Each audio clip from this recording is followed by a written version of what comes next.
Welcome to Crossbridge. My name is Kevin, and I'm the lead pastor of Crossbridge Community Church. I'm thankful for each of our locations, for those listening online, those that I see face to face in Ottawa, as well as all of those who are worshiping in Peru and Morris. So thanks for, trusting us and showing up and just allowing me the opportunity to share with you. We've been in the last couple of weeks talking about belonging. Pastor Sherry a couple weeks ago talked about belonging to God. Last week was about belonging to each other. In fact, I would encourage you, if you didn't get a chance to listen the last couple weeks, feel free to go on our website, crossbridge.church, and check out those messages. This week is the idea of belonging to the mission. One of the things about Crossbridge is that there's always new people coming. I love that about our church. Every week I feel like I meet new people. There's many times where Brian or Pastor Kevin, even Pastor Tricia will say to me, hey, we had somebody new, checking out Crossbridge. And one of the things I think is important is that periodically we talk about what our mission is. And the truth is we belong to it. When I say we belong to it, here's what I mean by that. Our mission, it's ours. We own it. We live it, and that's what I want for you. And so, hey, let's talk a little bit about this mission, because the truth is, I love it. I love the mission of Crossbridge Community Church. I'm going to go backwards a little bit. In fact, probably about 13 years ago, I walked into a church. It was my first time being the lead pastor of a church, and I walked into this church in Southern Illinois, and I was walking through the halls and just kind of checking the place out, first month or two, right? And one of the things I noticed by the front entry on the wall was a plaque. That plaque, it said Salem Grace Church of the Nazarene, and it said mission. On the plaque, it had this mission all spelled out. And the truth was, though, it was probably, my guess is it was about 4 sentences long. I remember reading this statement and just thinking, whew, it's going to take me a long time to wrap my head around the fact that we are a church who's going to do all of these things. I also thought to myself, if it takes me, the lead pastor who is walking around these hallways, to figure out this mission, it's going to take a long time to figure it out, what does that say for the person who walks in for the first time? It needed some focus, right? And we actually did. We reworked it, we rewrote it, we simplified it. I walked into this church about 7 years ago. And one of the things that was very clear, that was very different than the first church I walked into, was that work had already been done. That we had a mission statement, that it was clear, it was concise, it was much shorter, and this place lived by it. And so maybe you're new, maybe you've only been here a few months, maybe you have no idea what the mission of Crossbridge is, and here it is. Are you ready? Here's our mission. We exist to lead people into a growing relationship with Jesus Christ. Let me say it again. We exist to lead people into a growing relationship with Jesus Christ. That's what we do. In fact, let me tell you why I love that mission statement so much. Number one, it's simple, right? I think a mission statement should be simple. I think it doesn't need to be 4 sentences long. It doesn't need to try to accomplish everything. It really is just about a statement that says who the place is. I was looking up some mission statements of maybe some places that you might recognize. Most of you have probably heard of Walmart before, right? To save people money so they can live better. That's their mission. Huge company, right? To save people money so they can live better. What about this little coffee shop called Starbucks, right? To inspire and nurture the human spirit, one person, one cup, and one neighborhood at a time. Or how about those golden arches, right? McDonald's. To be our customers' favorite place to eat and drink. And then one of my personal favorites, Culver's, of course. If you've been around Crossbridge long, you know. Here's what it says. To have every customer who leaves Culver's leave happy. I thought, I think they accomplished that. Every time I go there, I leave happy. I leave with a smile on my face and my stomach full. Good place. But simplicity brings clarity. It reminds us what our focus is. In fact, years ago here at Crossbridge, there was a group of people who said, what is our mission? Let's zero in. Let's bring the place focus, right? In fact, a little history of Crossbridge. Crossbridge used to be Ottawa First Church. In fact, years ago, right, started in a park, like in a tent, right, is where this church started. But I even think back to probably in the neighborhood of 16 to 18 years ago, 15 to 18 years ago.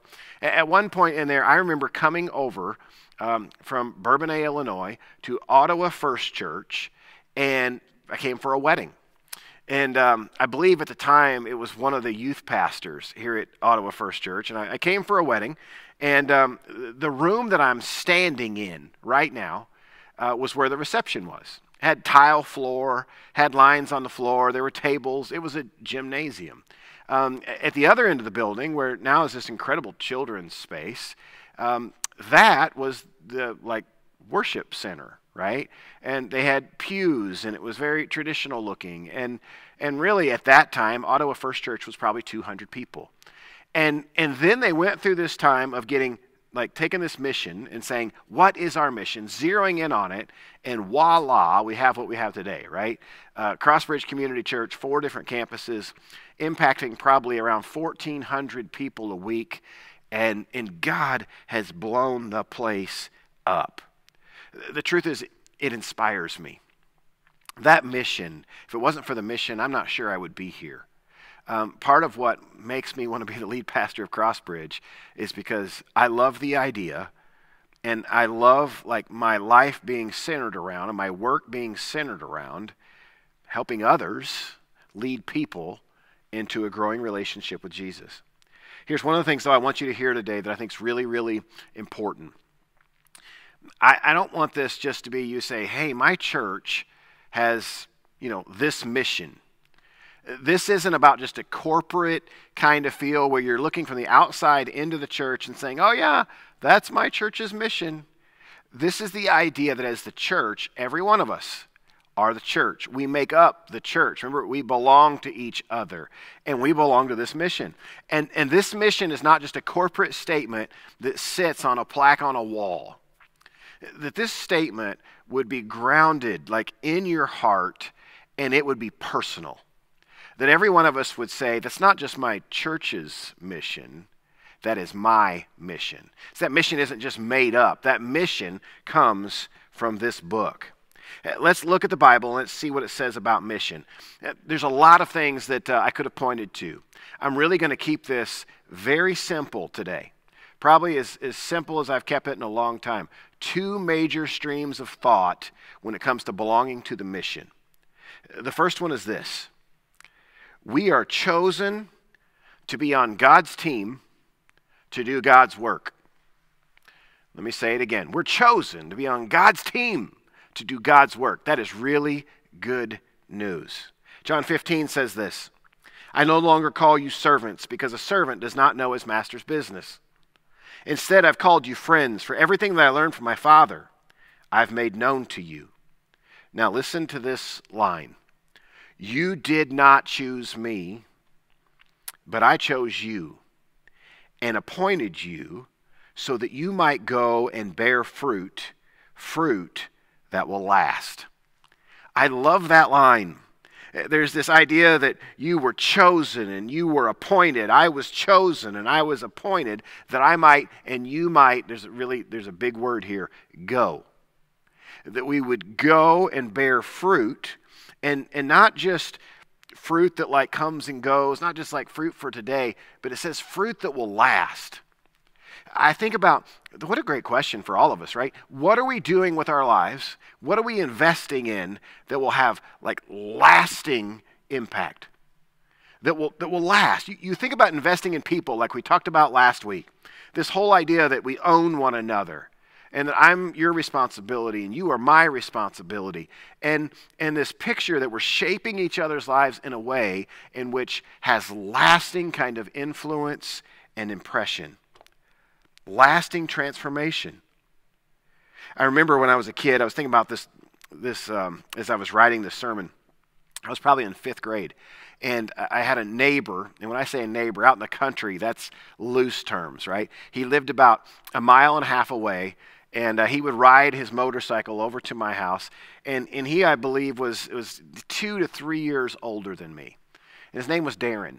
And I would hear him. He had a Yamaha motorcycle that was really loud, and it would come screaming down the road, and he would come in, and we would play a lot of sports together. We played a lot of basketball together, and he was always bigger, stronger, faster, older, right? And so I was usually on the short end of the stick of things, but we didn't have a lot of other companionship, within like driving of motorcycle distance on country roads. So it was him and I, right? And one of the things I remember is that he used to, during the wintertime, his dad would rent the local grade school, and we would use that gym on Sunday afternoons to play basketball. And he would call me and say, hey, do you want to go play? And do you want to come like to this open gym? And I would go, and he would have all his friends there. And as a kid, maybe some of you remember this who played sports, but I would look up to these older kids. I would look up to them, and they were the kids who, were starting on the 8th grade basketball team when I was a 5th grader. And I was very much like I admired them. And he would invite me to that, and I was always the worst one out of the bunch. I was the young person. And looking back, he didn't have to invite me to that. In fact, if anything, I was probably the one that didn't really fit because they were bigger, stronger, faster. But I also remember this. I was always chosen to play. I was always, when we'd pick teams, someone would always pick me. And I felt just honored and privileged to be able to play with these older kids. But I look back at that. Some of you, in fact, some of you, this brings back bad memories. Some of you remember PE, or you remember playground, and you remember when teams were chosen. Some of you were picked, and some of you weren't, right? And that could be extremely painful. Some of you, that's a great memory. Some of you, I've just brought up, something you need counseling about. But here's what I want you to think about. Do you ever look at your life and ask the question, why would God pick me? Like, if God is picking teams and he's picking people to do his work, he's picking people to serve him, why would he pick me? And I want you to hear this. This is really important, okay? He sees something in you. He sees potential in you that you can't even see. That God, like sometimes we look at ourselves and we say, man, what in the world could God do with this? And God looks at you and he says, I can do way more with you than you understand. I think for some of us, it's hard. It's just hard to see ourselves that way. But the reality is God sees us in a different way, in a way that says, you are my son or daughter, as Pastor Sherry talked about, belonging to God, right? And I see value in you. Now, the second piece that, so first piece, right? We were chosen to be on God's team to do God's work. And that's really, really significant. You were chosen. The second is this. We were meant to be sent. I tried to say that in a way in which you'll remember it, right? You were meant to be sent. Listen to, I look at Luke chapter 9 and Luke chapter 10, and I want to read these passages to you because you'll hear kind of the same theme in both of them. Luke chapter 9 says this, when Jesus had called the 12 together, he gave them power and authority to drive out all demons and to cure diseases. And he sent them out to proclaim the kingdom of God and to heal the sick. He told them, take nothing for the journey, no staff, no bag, no bread, no money, no extra shirt. Whatever house you enter, stay there until you leave that town. And if people do not welcome you, leave their town and shake the dust off your feet as a testimony against them.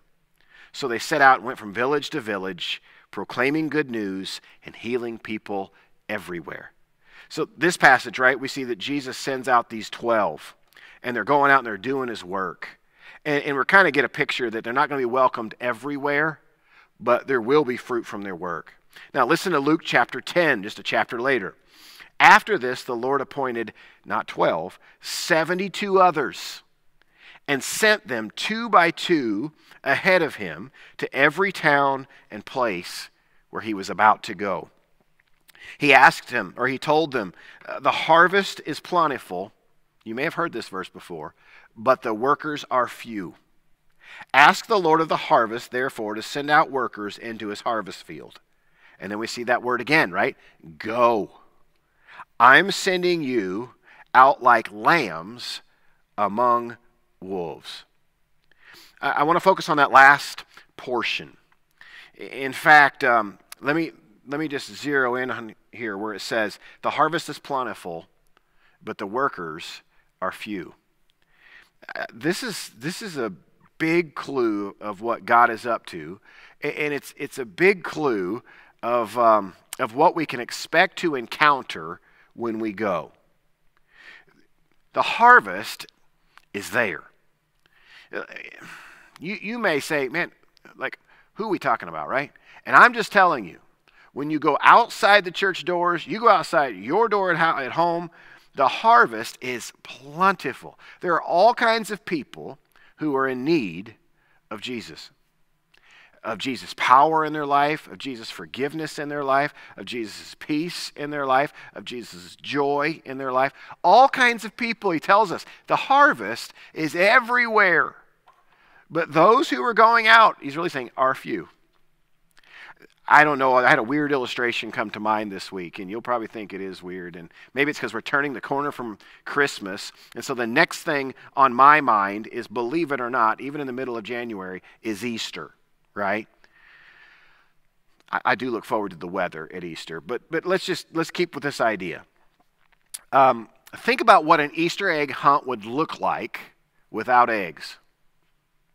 I don't know how many of you have kids, right? How many of you would participate in something like that? But typically, if you have kids, you're probably doing some sort of Easter egg hunt.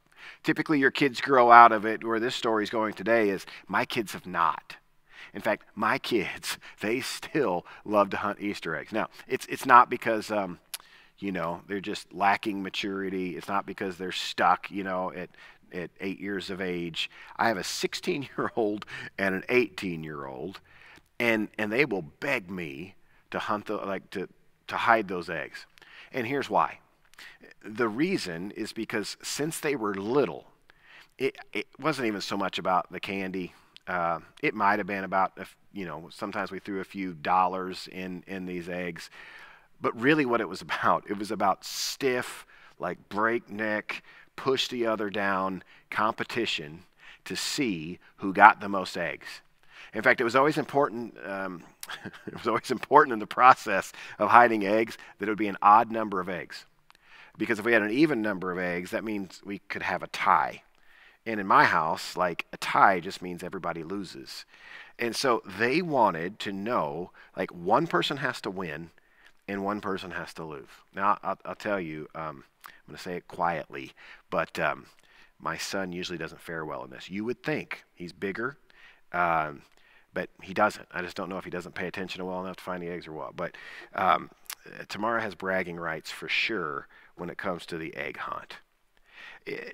But I'm just picturing, if we get to Easter this year, and I'm like, hey, kids, just stay in the house. I know you love this. I can't believe we're still doing it, but I'm going to go out and hide eggs. And I went out in the yard, and I didn't hide a thing. I put no eggs in the yard.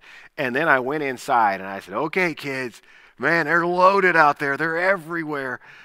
Good luck. There's 45 of them, right? So 23 brings home the prize, right? And I sent them out the door. It would actually be kind of fun to do. I'm thinking about it right now. And there'd be nothing. I can picture them walking around the yard. I can picture them looking in the downspouts. I picture them looking in the planters. And wouldn't it be funny if there was none? Like, yeah, I just need to put that thought away. But here is what Jesus is saying. Jesus is saying this is not going to be like going outside and having an Easter egg hunt where there are no eggs. I'm not sending you on some sort of, hey, go, and you're going to have nothing to do. Here's what I'm telling you. Jesus is saying, as one who follows me, I am sending you out. I'm sending you outside the church walls. I'm sending you outside your doors. And when you go, if you will open your eyes, there will be eggs everywhere. Not eggs, people, right? that there will be opportunity everywhere to tell people about me. Now, he says something else there that I think is really interesting. He says, I'm sending you out like lambs among wolves. I read that and I thought, well, that's not exactly encouraging, right? When I think about a lamb and I think about a wolf, I typically don't think of those together, and I think of one being predator and one being prey. You know, I think what it says is this. I'm going to illustrate it this way. I live in the country now, and we have all kinds of critters. In fact, just the other day I came home and there was a big fat raccoon, and I pulled in the drive and it was just waddling like up the drive. It took a right, went up the sidewalk, and literally stood on my front porch. And I thought to myself, this thing is way too comfortable, right? So I was trying to figure out how to get rid of it. Like 2 days later, somebody ran over the thing, and anyway, no more raccoon. But I tell you this to say, so I have a little dog. Some of you met my dog at Christmas. Her name is Chica. And my kids, as well as my wife, think, hey, it's okay. Just let the dog go outside. Like, send a dog out the front door. We don't always have to put her on a leash. And I'm like, guys, I think you're crazy. I think there could come a day where Chica could come face to face with a raccoon, a giant possum. I have a beaver out back. Not to mention, those are the things I know that are out there. There's also things I don't know. You know, I even think about hawks or whatever. Like, I love that little dog, right? I'm like, put the dog on a leash. Because you've seen Chica. Chica's not a fighter, right? Chica's a lover. She's a little bitty Maltese poodle. You know, Jesus was saying this. Jesus was saying, just know this up front. And sometimes I like to tell you these things because I think there's many times in the church setting we make everything sound easy, we make everything sound good, follow Jesus, and it's always a party. That's not what this passage is saying. What this passage is saying is you have been chosen, you've been appointed to go, and fruit can come from your life. In fact, fruit in the lives of people that will last eternally. You can have an eternal impact on someone. You can have an eternal impact on your neighbor or your coworker or your family member in the midst of sharing his good news and folks receiving it. But I also think this, you're commissioned to go. You're meant to be sent. But that doesn't mean it's just going to be a party. It doesn't mean everywhere you go, that when you feel a little nudge on your back, and what I mean by that is the nudge inside of your heart that says, hey, maybe you should say something. Not everyone's going to go, oh, yes, just tell me more about Jesus. Yeah, I'm completely open. Like, I'll just kneel right here and pray. Many of you know this. But what I want you to hear is, we're not just sent guaranteed, like, automatic results. Our role is not to worry about the results. Our role is to worry about obedience. Our role is to do what we've been called to do, and to go where we have been sent. And then I truly believe this. I've seen it in my own life. We trust him for the results. Here's the good news about the Bible. The Bible says, we're often told about this fruit idea, that we can produce fruit. The reality is we don't produce it.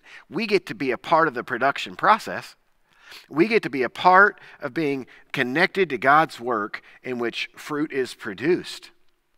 That anytime, in fact, it tells us the way that fruit is produced is when we are connected to the vine. You'll find that in the book of John. It's this idea that the only way that like power happens is when we are hanging on to God, and then through him, power is extended and we see fruit produced in the people around us. You know, John 17, there's 15 and 18, and here's what it says. And I thought, what would it look like if we made this our prayer, right? My prayer is not that you take them out of the world.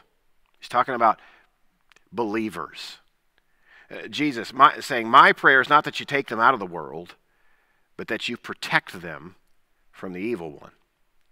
They're not of the world, even as I'm not of it. Sanctify them by the truth. Your word is truth. And you sent me into the world. I have sent them into the world. Now listen how the Message puts it.